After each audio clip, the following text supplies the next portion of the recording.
and I would like to introduce you to our next guest, Anthea McClintock. So Anthea has a son with a spinal cord injury who is currently embarking on the transition from pediatric to adult spinal services, as well as his HSC this year. Anthea has been involved in the project providing a family perspective to support the design of the website, and Anthea will share her family's experience and the importance of preparing our young adults to self-manage their future health needs with confidence and to live well with their injury. Thanks very much, Emily. One of the best parts of being involved with Emily's project was the opportunity to talk with other parents who have a child with a spinal cord injury. While each of us were at different stages of our journey, sharing those experiences and challenges as we provided input and suggestions into Emily's project was a really good thing.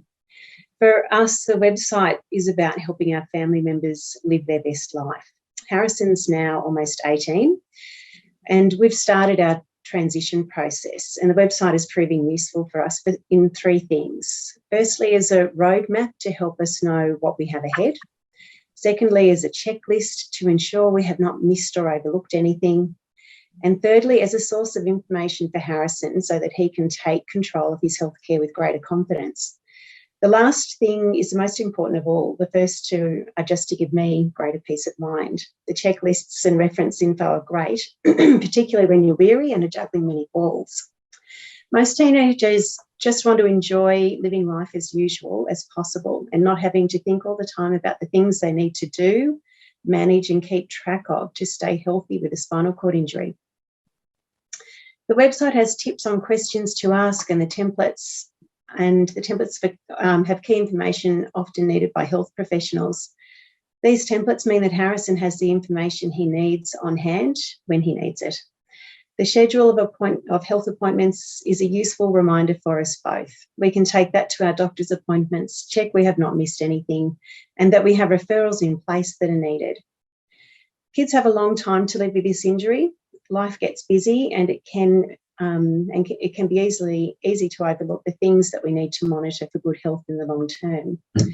Kids don't want to have to explain their circumstances all the time. With the medical summary template, this information can easily be sent to new healthcare teams so that conversations can focus on the future and not the past.